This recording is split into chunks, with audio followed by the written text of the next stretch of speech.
Souvenez-vous, c'était ça, les années 80 sur Radio Grand Lac. Parenthèse parentale, des conseils pour les parents, les enfants et les familles, avec Isabelle. Bonjour à tous et bienvenue sur Radio Grand Lac que vous écoutez aujourd'hui sur radiograndlac.com. Je suis Isabelle Pierce et pendant 1 heure jusqu'à 18h, nous allons aborder un nouveau thème dans cette parenthèse parentale qui se veut toujours informative. D'ailleurs, si vous n'avez pas eu le temps d'écouter les émissions précédentes, sachez qu'elles sont toutes disponibles en replay sur la chaîne YouTube de Radio Grand Lac. Ceci étant dit, aujourd'hui, je reçois 2 nouveaux invités. Alors, honneur aux dames. Je reçois Sarah Buffin-Chamon. Bonjour Sarah. Oui, bonjour. Sarah est une maman aixoise qui va nous apporter son témoignage de maman d'un enfant TDAH. Alors le TDAH, c'est le trouble du déficit de l'attention avec ou sans hyperactivité. Et puis j'ai le plaisir d'accueillir Nathanaël Lopi. Bonjour Nathanaël, j'étais sûre que je me suis entraînée, j'étais sûre que j'allais bafouiller. Et bonjour Isabelle. Nathanaël, pardon.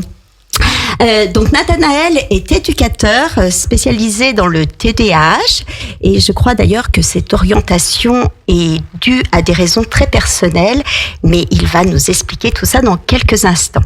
Alors avant, je vous propose une courte pause musicale. On se retrouve tout de suite après pour tout savoir sur ce fameux TDAH. Sur les bords du lac du Bourget, votre radio, Radio Grand Lac. De retour dans Parenthèse parentale, aujourd'hui sur le thème du TDAH, le trouble du déficit de l'attention avec ou sans hyperactivité, avec Nathanaël Lopi, éducateur, et Sarah Buffin-Chamon, maman d'un enfant TDAH. Alors, avant d'aller au cœur du sujet, Nathanaël, est-ce que tu pourrais te présenter en quelques mots aux auditeurs, s'il te plaît ?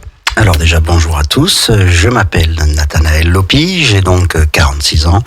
Je suis éducateur spécialisé de formation et après une longue carrière à l'Institut national des jeunes sourds, j'ai pris un demi-envol en tant qu'éducateur spécialisé libéral.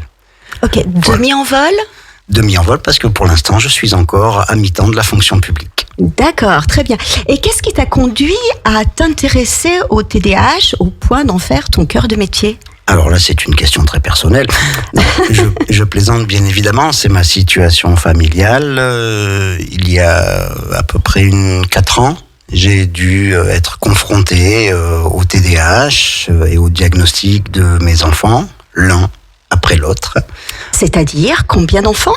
3. 3 enfants TDAH. 3 enfants TDAH, oui, diagnostiqués. D'accord. Et au cours du diagnostic, les diverses discussions et les divers questionnaires à remplir m'ont amené à me retrouver fortement à travers le TDAH et du coup je suis allé me faire diagnostiquer moi en tant qu'adulte. Donc une famille de TDAH. Un cluster, comme on pourrait dire, voilà, tout à fait. Madame également ? Joker. Joker. Ok. Donc tu sais de quoi tu vas nous parler du coup ? J'espère. Ouais, tu maîtrises le sujet. Ok, alors tu as même donc créé une activité. Tu disais que tu étais éducateur. Tu as même créé ton activité qui se concentre autour du TDAH. Et tu as appelé ta structure Caméléon, Zèbre et Poisson Rouge. Alors tout à fait. Un peu intriguant, donc donne-nous quelques pistes là. Alors Caméléon, Zèbre et Poisson Rouge, effectivement, c'est un peu animalier. Dans un premier temps, je ne voulais pas quelque chose de trop pesant, de trop technique, je voulais conserver un esprit un petit peu léger et plutôt enfantin. Dans l'idée, c'est parti des enfants zèbres, l'appellation qu'on connaît tous sur le haut potentiel intellectuel, qui m'inspirait. Puis, dans la réflexion est venue l'idée du poisson rouge, en lien avec une citation d'Einstein, qui dit que tout le monde est un génie, mais si l'on persiste à apprendre à un poisson rouge à grimper à un arbre, il pensera toute sa vie qu'il est idiot.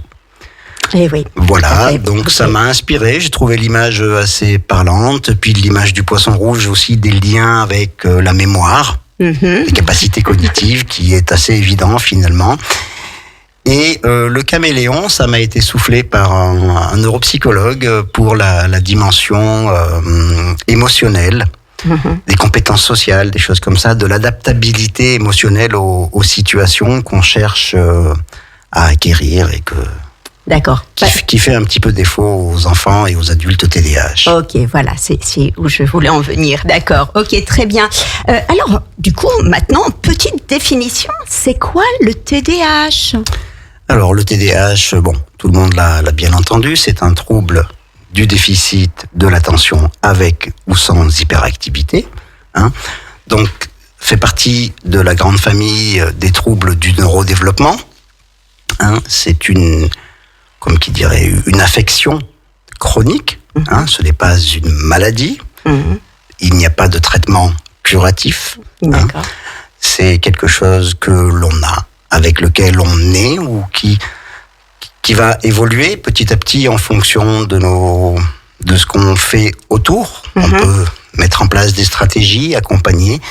Mais voilà, c'est un trouble neurobiologique. Donc ça ne disparaît pas, c'est pas quelque chose qui est curatif, qu'on peut... il n'y a pas d'opération. Non, il n'y a pas d'opération. Et il n'y a pas de traitement qui vient guérir du TDAH. Mais on est TDAH et voilà. on passe sa vie à être TDAH avec, comme tu disais, peut-être des compensations, qui vont des faire qu'à l'âge compensations adulte. qui se mettent en place, une amenuisation des symptômes pour une partie quand même des enfants. Tous les enfants qui le sont ne seront pas nécessairement des adultes, en tout cas gênés par les symptômes du TDAH, D'accord. mais en tout cas, ils conservent une structure cérébrale de TDAH. Oui, Ok. tout à fait. D'accord, très bien. Ok, alors, on parlait un petit peu de la définition. Les symptômes, si on peut appeler ça, parce que c'est pas une maladie, mais enfin, c'est quoi les traits caractéristiques de l'enfant TDAH ? Déjà, c'est un syndrome, à savoir 3 symptômes majoritaires qui sont associés. D'accord. D'accord. Les symptômes, c'est bien évidemment en premier lieu, un petit peu à défaut de tout ce qu'on peut entendre, le premier des symptômes est l'inattention. Absolument pas l'hyperactivité comme on l'entend populairement. Ça, c'est lié à l'histoire du trouble qui laisse la trace de l'enfant hyperactif. Mais l'hyperactivité, elle est, entre guillemets, optionnelle dans le trouble, à savoir que elle est associée ou pas au trouble de l'attention. Donc, on a l'attention en premier lieu dans la triade, l'impulsivité et, ou pas, l'hyperactivité physique. D'accord, mais il y a forcément un problème d'attention. Tout à fait. Et un problème d'impulsivité.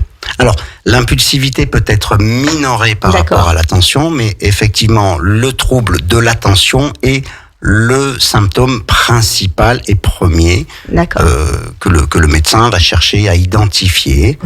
Par un entretien clinique. D'accord. Et ce trouble de l'attention, il se retrouve dans toutes les sphères de la vie. Je veux dire, un enfant qui est à l'école ou à la maison. Enfin, à l'école, on peut comprendre que ce soit quelque chose de problématique parce qu'on demande aux enfants d'être concentrés, de rester sur son travail, sa fiche de travail. Mais est-ce que c'est également visible au quotidien à la maison ?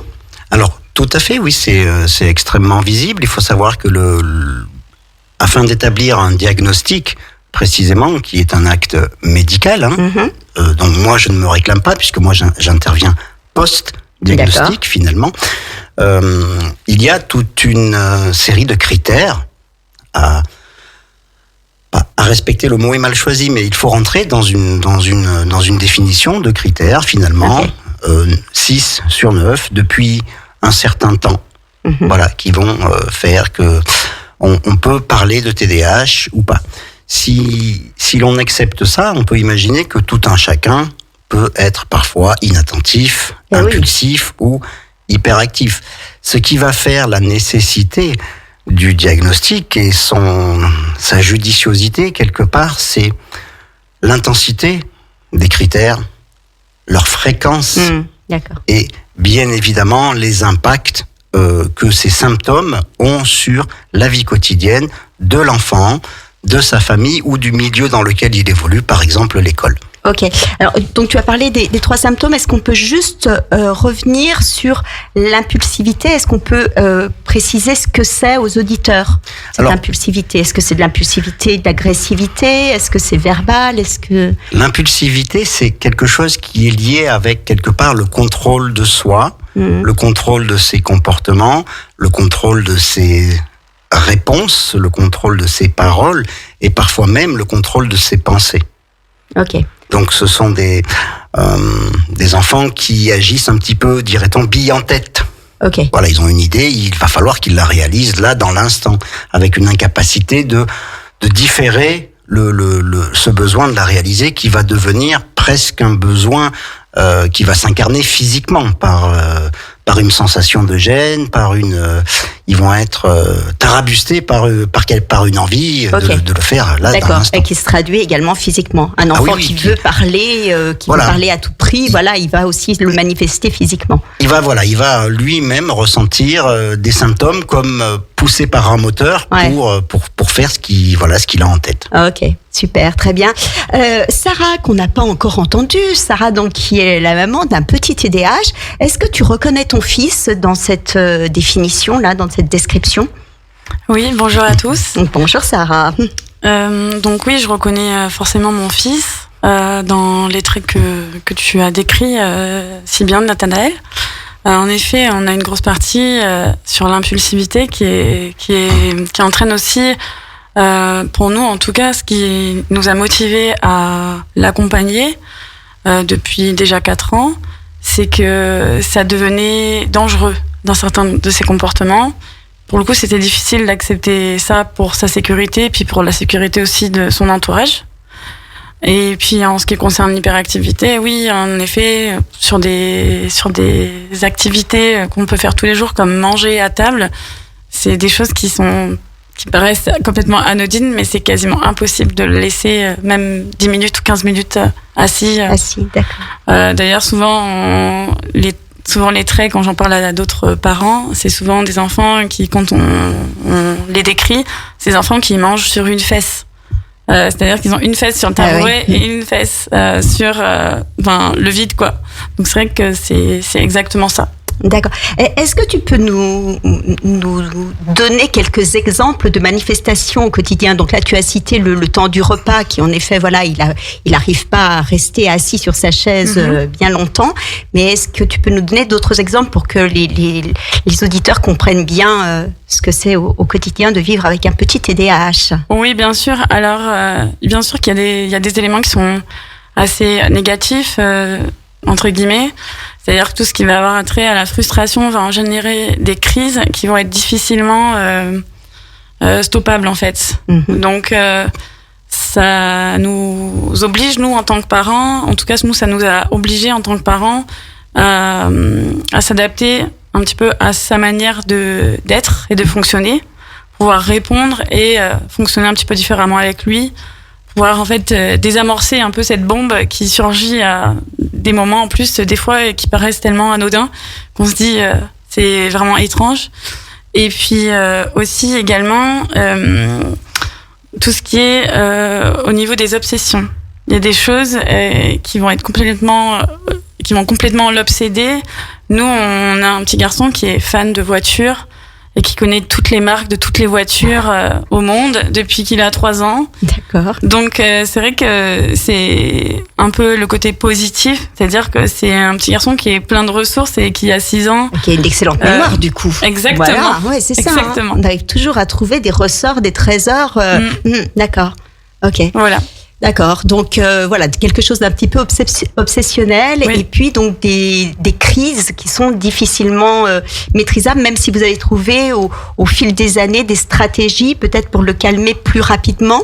Oui, voilà. Et puis peut-être qu'avec l'âge aussi, la maturité cérébrale, il commence un petit peu... Il a quel âge? Alors Roméo, il a 6 ans, et pour le coup, je vais aller un peu dans le sens inverse, c'est-à-dire que depuis ses 2 ans, parce que nous, on a commencé à voir les premiers signes, on va dire, quand il a commencé vers ses 2 ans. Donc très tôt. Très tôt. Ouais.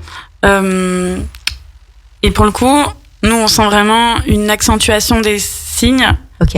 De plus en plus au fil des Au départ, ça a été au fil des années, enfin de la première année. Après, ça a été au fil des mois. Des mois. Puis maintenant, c'est au fil des semaines. On voit que puis il y a vraiment une vraie sensation à partir de 5 ans. À partir de 5 ans, une vraie sensation de comment dire. De gêne pour lui et de quelque chose que en fait lui il prend conscience en fait qu'il y a quelque chose qui fonctionne pas bien et pour le coup c'est difficile pour nous parents en fait d'accepter ça quoi sans pouvoir l'aider. Bien sûr, ok. Et ça malgré l'accompagnement, puisque tu dis que tu t'en es rendu compte assez tôt. Non, on s'en est aperçu en fait à ses 2 ans parce qu'il avait tendance à se jeter beaucoup par terre. Il passait des heures devant la fenêtre de notre appartement à l'époque où il y avait en face un grand parking. Il s'amusait à lire déjà, il connaissait son alphabet.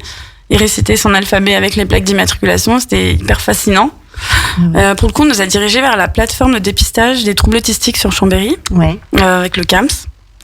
Et donc pour le coup, c'était pas des troubles autistiques, mais on nous a renvoyés vers le CMPE. Et vu qu'à l'époque il y avait beaucoup de demandes, on nous a conseillé de commencer une prise en charge en libéral, donc avec un psychomotricien, si je peux le citer, Richard Cohen, qui se trouve sur Grésy, qui nous accompagne toujours, donc qui accompagne notre fils et qui nous accompagne aussi en famille. Okay. Et c'est ça aussi qui est important. Et donc ensuite, on a fait appel aussi à d'autres professionnels libéraux, comme une spécialiste en réflexe archaïque, qui se trouve sur ça. On en reparlera un petit peu plus loin dans l'émission. Mais ce que je voulais dire, c'est que malgré tous ces accompagnements que vous avez mis en place, il n'y a pas eu vraiment d'amélioration dans son comportement ou. Alors, je dirais pas ça. Bien sûr qu'on voit qu'il y a des améliorations au niveau des interactions sociales, parce que pour le coup, c'était vraiment ça aussi qui était compliqué. D'accord. De créer du lien. Alors, pas forcément avec l'adulte, parce que pour le coup, le lien avec l'adulte est très facile. Mais par contre, la création du lien avec les autres enfants de son âge, c'était quasiment mission impossible. Okay. Donc, après, je dirais pas que en fait, ces troubles sont un peu plus importants. On voit que ces troubles grandissent avec lui. Par contre, on se dit quelle chance d'avoir eu des gens au bon moment, au bon endroit, pour nous accompagner. Parce qu'on se dit, mais si on n'avait rien pu faire pour nous, pour lui et pour nous, je sais pas où est-ce qu'on serait aujourd'hui. D'accord, voilà. Ok. Merci Sarah pour ce témoignage. Alors, on entend beaucoup parler de ce trouble chez les enfants, dont on estime d'ailleurs la prévalence entre 3 et 5%, c'est-à-dire à peu près un enfant par classe chez les 6-12 ans, ce qui est quand même important. Et en majorité des garçons, puisqu'on estime qu'il y a à peu près 2 ou 3 garçons pour une fille. Même si, alors on en parlait hors antenne avec Nathanaël, on pense quand même que le chiffre chez les filles est sous-estimé parce que les symptômes, enfin le vécu du TDAH ne se fait pas de la même façon. C'est ça, Nathanaël ? Disons qu'effectivement, il y a quelque chose qui est beaucoup moins externalisé peut-être chez les petites filles, qui est moins visible pour les professionnels qui entourent l'enfant à cet âge-là, à savoir les instituteurs, les assistantes maternelles et tous les parents même qui parfois ne.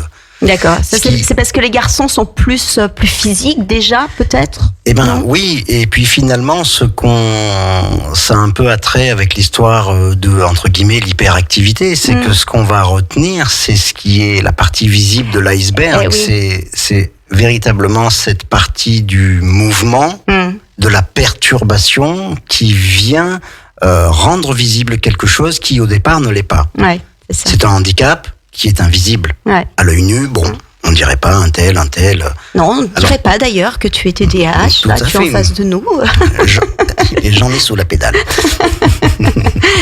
Effectivement, effectivement les petits garçons ont des attitudes beaucoup plus externalisées. Ils donnent plus à voir, quelque part. D'accord, ok. Ok, alors... On parle d'hyperactivité, de troubles de l'attention, mais alors, pour être en contact souvent avec des enfants assez jeunes, je dirais que quand on observe une cour de récréation, on a l'impression qu'ils sont tous TDAH parce que ça saute dans tous les sens. Une fois qu'ils sont en classe, pareil, c'est très bouillonnant. Ils ont toujours envie de prendre la parole.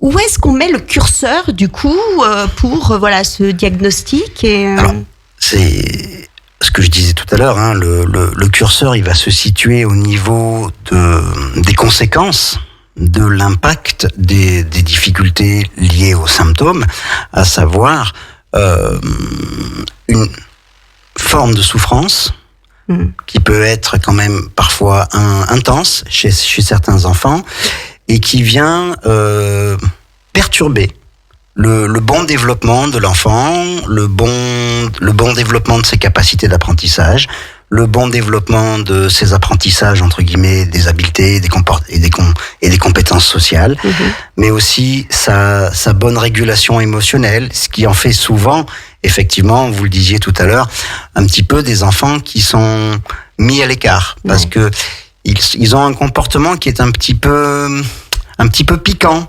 On ne sait pas trop comment les approcher parce qu'ils vont réagir très très fort à la moindre frustration. Ils vont pas savoir demander comment rentrer dans un jeu. Ils vont, entre guillemets, comme ils diraient, s'incruster dans le jeu.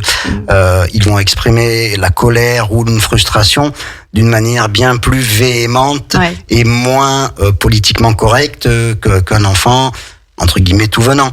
Voilà, ils ont un petit peu cette notion d'hyper, elle se retrouve un petit peu à tous les stades de l'émotion. Ils vont vivre les choses intensément et les exprimer également de manière intense. Ce qui fait que c'est des camarades parfois difficiles à cerner. Ok, très bien. Et qui est habilité à faire le diagnostic du TDAH ? Alors, le diagnostic en lui-même, c'est uniquement les médecins. D'accord. J'entends. Mais le médecin, je coupe, médecin généraliste Le médecin généraliste, il peut avoir une forte suspicion de troubles de l'attention, même si ce n'est pas un spécialiste. Par contre, lui, il peut indiquer, orienter, mais déjà avoir des éléments de connaissance médicale qui lui permettent de penser à quelque chose, d'avoir une idée en tête. Ensuite, les professionnels spécialisés du diagnostic, ce sont le pédiatre, le neuropédiatre plus spécifiquement, et le pédopsychiatre, qui eux sont véritablement spécialisés et sont à même de pouvoir poser un diagnostic qui est absolument clinique. D'accord. Donc ils font passer des tests, c'est ça en fait ? Voilà, tout à fait. Sur un plan strictement clinique, à savoir que par l'entretien, par la discussion, par ce qu'en disent les parents, par des échelles questionnaires, les médecins peuvent établir un diagnostic. Ils peuvent aussi avoir recours à un professionnel qui s'appelle un neuropsychologue, qui lui est un professionnel qui va avoir dans sa boîte à outils des tests qu'il va faire passer à l'enfant pour déterminer quels sont précisément les endroits où des soucis ou des aptitudes vont se trouver, comme l'intelligence, ce qu'on appelle le QI, quotient intellectuel, ou alors des tests d'attention où là, précisément, ils vont pouvoir dire quel type d'attention fonctionne bien, quel type ne fonctionne moins bien, voilà. D'accord, ok, très très intéressant. Alors Sarah, tu nous as déjà un petit peu parlé de ton parcours, mais est-ce que tu pourrais nous dire plus précisément maintenant, pour rebondir sur ce que dit Nathanaël, comment ça s'est passé pour toi ce diagnostic ? À quel moment du coup ?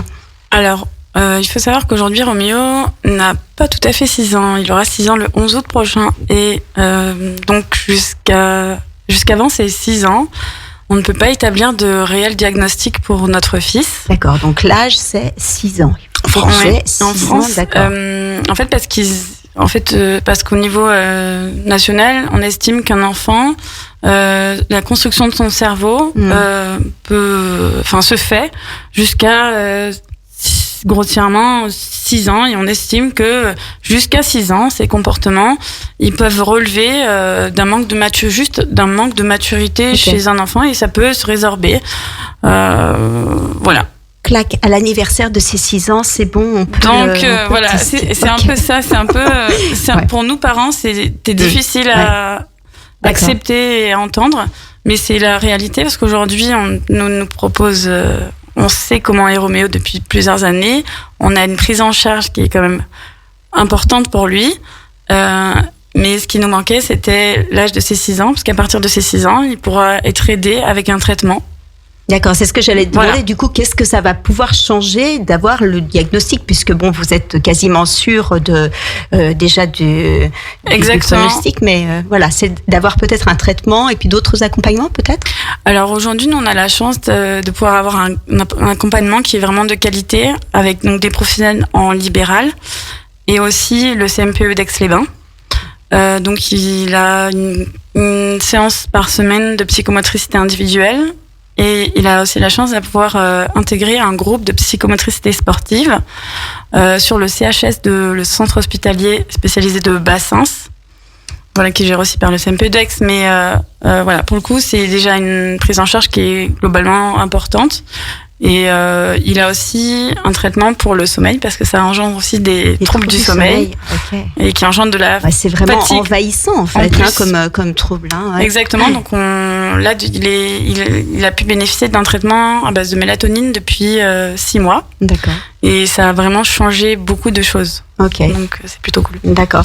Donc ça demande aussi beaucoup d'énergie aux parents, tout ça, dites donc, parce qu'il faut trouver, il faut se démener pour trouver les spécialistes. Comment on fait pour trouver vers qui aller ? Ça se fait comment ? C'est par le généraliste, comme disait Nathanaël, que tu as... Alors pas vraiment. Pas vraiment. Moi, je me suis beaucoup documentée.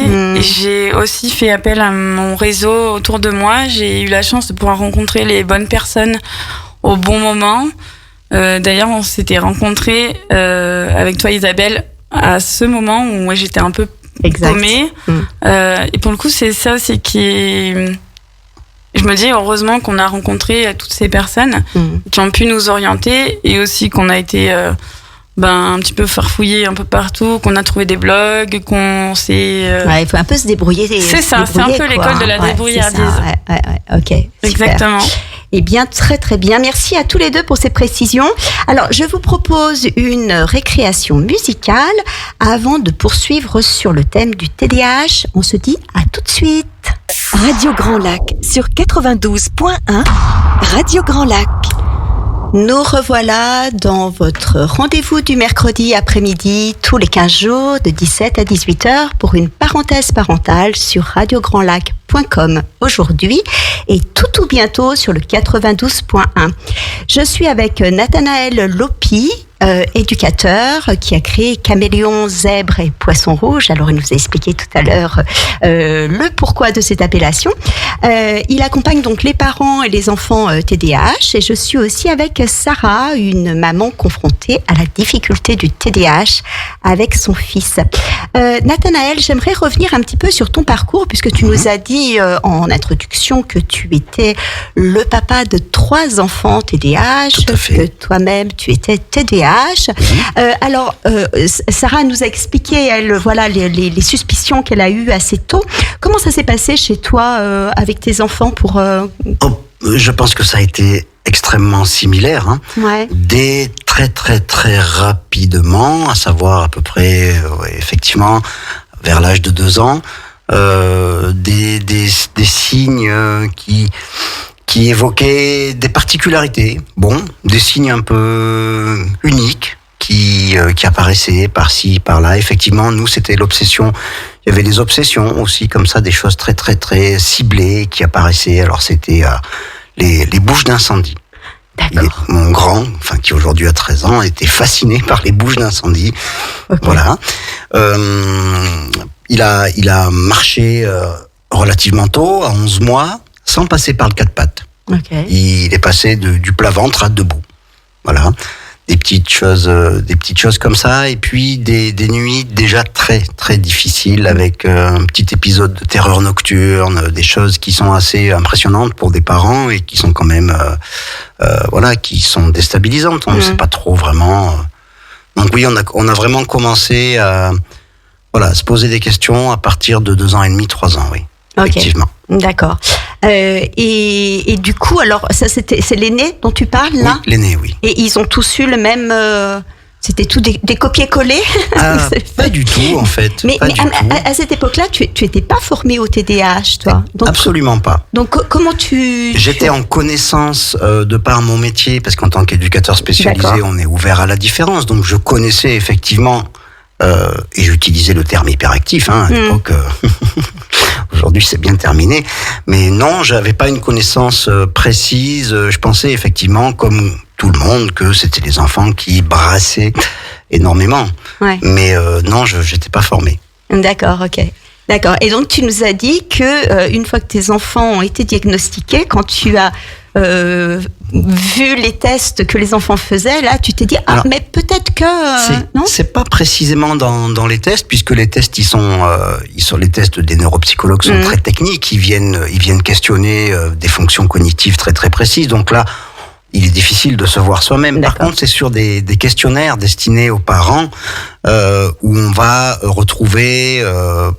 Qu'est-ce qu'il peut y avoir comme question, par exemple? Laisse-t-il traîner ses objets personnels? Oublie-t-il ses rendez-vous? Voilà. Là, tu t'es dit, c'est moi, quoi. Oui, oui. Et j'ai pas eu l'ombre d'un doute. D'accord, mais c'est quelque chose que tu avais déjà remarqué. Enfin, voilà, oui. Tu vivais avec depuis longtemps sans on se mettre de connaît nom un peu dessus. à 45 ans quand même. Voilà, mais tu mettais pas de nom dessus à ce moment-là. Non, effectivement, voilà, pour moi, c'était des défauts, voilà, des particularités qui m'appartenaient, mais qui n'étaient pas reliées à un quelconque diagnostic de quoi que ce soit. D'accord. Et enfant, du coup, parce que c'est intéressant, puisque maintenant tu es adulte, donc puis peut-être pour Sarah, ça peut être rassurant quelque part de se dire, ben voilà, j'ai en face de moi quelqu'un qui a eu un parcours de TDAH. Alors, comment ça s'est passé quand tu étais enfant? Ce qui est intéressant, puisque le neuropsychiatre qui a fait mon diagnostic m'a tout de suite demandé mes bulletins scolaires d'enfant. Okay. Le maximum de bulletins scolaires que je pouvais lui ramener, donc je me suis exécuté. Et voilà, il ressortait énormément de choses assez drôles avec du recul. Viens en touriste, histoire géo, point d'interrogation. Brandit bien haut la bannière de la résistance au travail. Oh non. Si seulement il se mettait à travailler. Sait-il seulement que la biologie existe? Enfin voilà. Bon, je crois que ça n'existe plus aujourd'hui. Joker. Joker, SVT, je crois. Ah ouais, bon. Okay. C'est ça, on dit la SVT, la science et vie de la Terre. Ouais, mais je veux dire, ces commentaires-là sur les bulletins, j'espère que ça ne... Je suis malheureusement obligé de vous dire que si. Si, bon, ok, d'accord, donc bien stigmatisant du coup. Concentre-toi, okay. Concentre-toi, arrête de bouger, concentre-toi. Et pour toi, ça a été, est-ce que c'était douloureux du coup? Est-ce que ça a été une période compliquée? L'enfance? Ouais. Non, parce que j'étais dans une forme d'insouciance où je n'avais pas vraiment la pleine conscience de ces difficultés-là. Ouais. C'était pas quelque chose qui était évoqué dans les années 80. D'accord.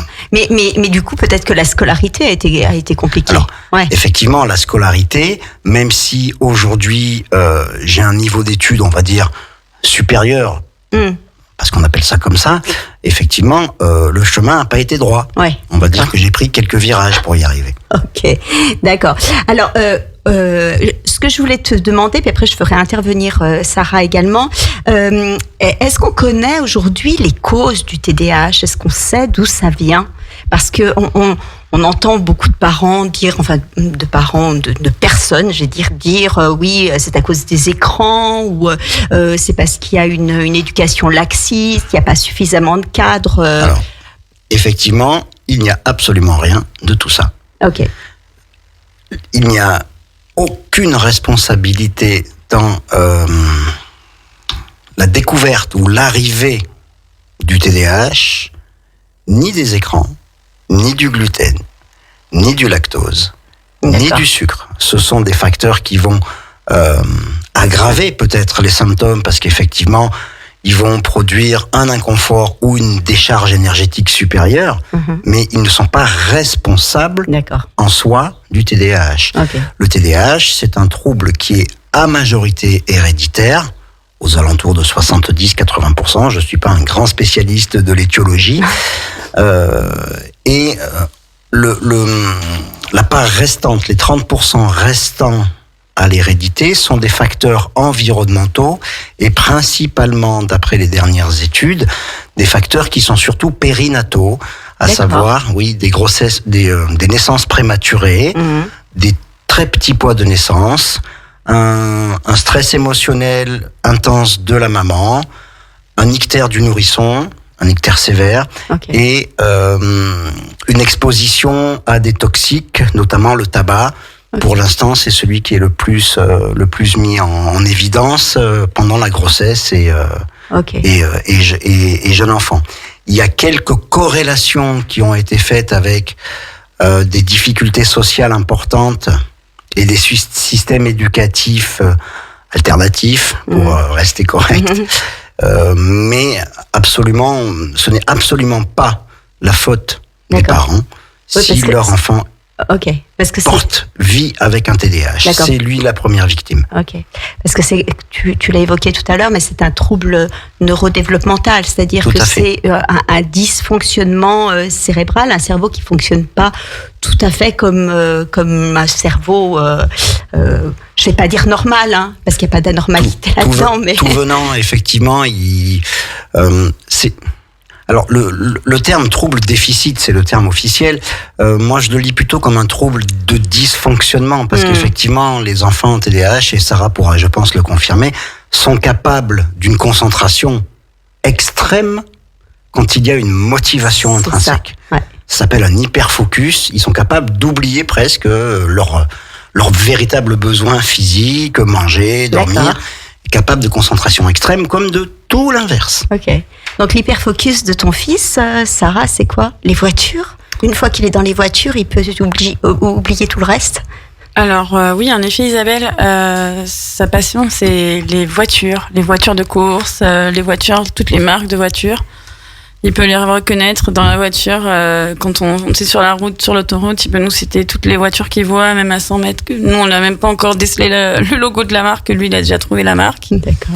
Et puis, c'est un petit garçon qui peut être vraiment très concentré quand on lui fait la lecture. Et c'est un petit garçon qui sait déjà lire depuis presque 1 an.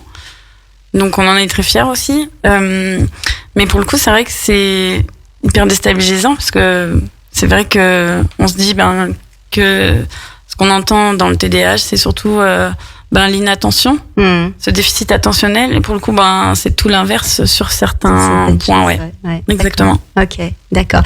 Est-ce que tu peux nous dire, Sarah, si tu nous as expliqué ton quotidien, mais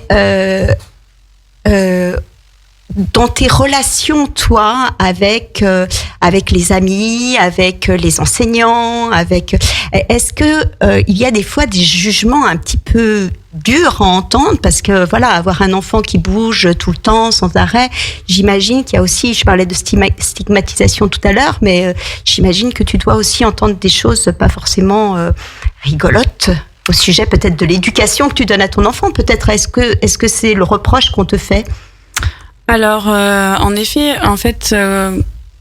quand Roméo était tout petit, quand on a commencé à voir les premiers signes, et c'est vrai qu'à la base, il y a beaucoup de gens de notre entourage qui nous disaient non, mais il faut être un peu plus sévère, il faut être un peu plus strict, faut pas se laisser marcher sur les pieds. Ensuite, nous, ça nous a aussi demandé de se poser aussi certaines questions. Savoir si on était dans le bon chemin de l'éducation, en fait, on va dire. Mais après, c'est vrai que il y a des choses qui se sont greffées. On a rencontré beaucoup de gens bienveillants. Le plus difficile, moi, en tant que maman, c'est l'entrée en petite section. Parce que j'ai un vrai souvenir où tous les soirs, j'étais alpaguée par la maîtresse qui me disait: vous savez, Madame Buffin, on a eu encore 2 plaintes de parents parce que Roméo, c'est pas possible. Il bouge trop, il fait n'importe quoi, il écoute pas. C'est la question que j'allais te poser. C'est au niveau scolaire que ça pose problème. Donc voilà. Donc c'est des problèmes de un peu d'agressivité. Enfin, c'est pas ce que disait Nathanaël. Il ne s'est pas rentré en relation avec les autres enfants, c'est ça? Alors, il ne s'est pas rentré en relation avec les autres enfants, ou en tout cas, il va rentrer en relation avec les autres enfants de la manière dont il le peut. Donc, c'est-à-dire qu'il va être un peu brusque. Il va faire des choses qui sont pas conventionnelles, on va dire. C'est-à-dire que il va jeter, il va se mettre d'un coup, prendre tous les objets devant lui et les jeter en l'air ou par terre, sans vouloir faire de mal à qui que ce soit. Mais pour le coup, c'est une réaction impulsive qui est non maîtrisée, mais où derrière, il y a, quand on réfléchit et quand on analyse, il y a vraiment cette recherche de faites attention à moi, je suis là et j'ai besoin de contact. Attirer l'attention. Exactement. Ouais. D'accord, ok. Nathanaël secoue la tête, enfin a l'air d'approuver. Donc. Tout à fait. Et ça m'évoque une phrase de Russell Barclay, qui est un des grands chercheurs, psychologues autour du TDAH, qui a consacré sa vie, qui la consacre encore, puisqu'il est toujours en activité, et qui a dit ce sont les enfants qui ont le plus besoin d'amour, qui vont le réclamer de la manière la plus inadaptée qui soit. Ah ouais, c'est exactement ce que tu viens de dire. Il y a toujours un élément déclencheur dans une montée vers une crise ou vers une désorganisation du comportement de l'enfant. Toujours un événement déclencheur en lien avec un besoin de la part de l'enfant. Ouais. Et effectivement, ce que disait Sarah, une fois qu'on analyse, qu'on prend du recul, qu'on identifie peut-être quel était le besoin de cet enfant à ce moment-là, peut-être qu'on commence déjà à avoir des clés comportementales pour venir interagir avec lui. Ok. Super. Le temps file à toute allure et nous sommes presque à la fin de l'émission. J'ai encore plein de questions à vous poser. Nathanaël, du coup, il existe des traitements? Qu'est-ce qu'on fait avec un enfant TDAH? Des traitements, oui, il existe un traitement médicamenteux, principalement en France, qui s'appelle le méthylphénidate. Le plus connu, si je peux citer le nom, c'est la Ritaline. C'est celui que populairement on garde en tête, mais c'est pas la seule marque, entre guillemets. Il en existe plein d'autres. En fait, c'est le principe de ce traitement, qui est un psychostimulant et pas du tout un anxiolytique ou un neuroleptique. Ah oui, donc un stimulant. Un psychostimulant. Mais ils sont déjà hyper stimulés, voilà, c'est ça. Ce qui est très paradoxal, en fait. Quand on connaît pas le problème, au début, c'est vrai qu'on comprend pas. Pourquoi on va donner un stimulant à un enfant qui est déjà hors les cadres? Eh bien, en fait, l'enfant bouge de manière intensive pour auto-stimuler des zones cérébrales qui sont en déficit au niveau de certains neurotransmetteurs, notamment la dopamine, schématiquement. Donc, le fait de bouger va stimuler, booster la production de ces neurotransmetteurs. Et du coup, l'enfant a une pensée plus fluide quand il remue, quand il bouge. D'accord. Le fait d'utiliser un psychostimulant va venir, à la place du mouvement, stimuler ces zones, ces cortex, et donc l'enfant bouge beaucoup moins, puisqu'il a beaucoup moins besoin de bouger. Ok, très intéressant. C'est très schématique, il faudrait que quelqu'un de spécialiste mais bon, on n'a peut-être pas trop le temps de rentrer dans le détail, mais oui, c'est très intéressant. Donc là, tu parlais d'un traitement médicamenteux, voilà. Mais est-ce qu'il y a d'autres accompagnements? Donc Sarah nous a dit qu'elle était accompagnée par plein de personnes, mais toi, dans ton métier d'éducateur et spécialisé dans le TDAH, qu'est-ce que tu proposes aux parents et aux enfants TDAH? Le traitement médicamenteux va agir sur les symptômes, à savoir l'inattention, un petit peu l'impulsivité et un petit peu l'hyperactivité. Mais il ne va pas jouer sur les difficultés du développement qui sont conséquentes au TDAH, à savoir une faible estime de soi, une dysrégulation émotionnelle assez importante, une aversion au délai, ainsi de suite. Il faut, dans l'idéal, comme l'indique la Haute Autorité de Santé, que la médication soit associée par des mesures psycho-éducatives ou uniquement d'accompagnement psychologique, comme des thérapies cognitives et comportementales, comme des méthodes, des programmes d'entraînement aux habiletés parentales, comme ce que je fais moi. Oui, tu t'es formé, tu as suivi une formation pour ça. J'ai suivi plusieurs formations à 2 types d'accompagnement différents. D'accord, ok. Voilà. Super. Alors, vous œuvrez tous les deux pour informer et aider les familles. Sarah, il me semble que tu t'es impliquée, enfin, tu as une application assez particulière pour le TDAH. Tu as créé une association, ou tu souhaiterais créer une association. Est-ce que tu as un projet ? Il me semble que tu as un projet par rapport à ça. Alors oui, en effet, Isabelle, moi c'est vrai que j'aimerais bien créer une association où, là pour l'instant, on a créé une page sur Facebook qui s'appelle Ex-parents atypiques. Donc pour les gens qui sont au niveau local sur Aix-les-Bains et alentours, pouvoir discuter. On partage certains articles sur le TDAH, sur aussi d'autres troubles qui peuvent sur lesquels d'autres parents peuvent se questionner. Pour le coup, c'est vrai que moi j'ai pas de métier en relation véritable avec cette particularité. Néanmoins, je trouve ça important de pouvoir proposer un service où on puisse avoir une écoute, voire on puisse aussi orienter vers d'autres, vers des personnes qui peuvent aider les familles. Et puis je trouve ça important de pouvoir informer les familles, mais aussi les écoles, les instituteurs. Ouais. Et puis les familles des familles, bien parce sûr. Que pour le coup, souvent on a aussi des familles qui sont pas forcément. Tu parlais des enseignants. C'est vrai que la formation des enseignants en TDAH, elle est un peu réduite. C'est vrai que c'est une vraie difficulté pour un enseignant d'avoir un enfant TDAH dans une classe et voilà comment gérer la classe avec cet enfant et ses particularités. Ok. Tu peux nous rappeler donc la page Facebook, ça ? Alors c'est Ex-parents atypiques. Ok. Voilà, qui est en cours de création, donc avec pas beaucoup de contenu pour l'instant, mais ça va arriver arriver. Non, mais c'est important aussi pour les parents de pouvoir échanger, de pouvoir et que ce soit pas dans le monde médical ou exactement. Thérapeutique en tout cas, de pouvoir faire des échanges d'expériences. Exactement. Ok, Nathanaël, comment on fait pour te contacter, pour te trouver, pour prendre rendez-vous avec toi, parce que t'es passionnant. J'ai l'impression que tu vas pouvoir aider plein de familles. Dis-nous. Alors, merci, je suis passionnant, j'espère. Alors pour me contacter, il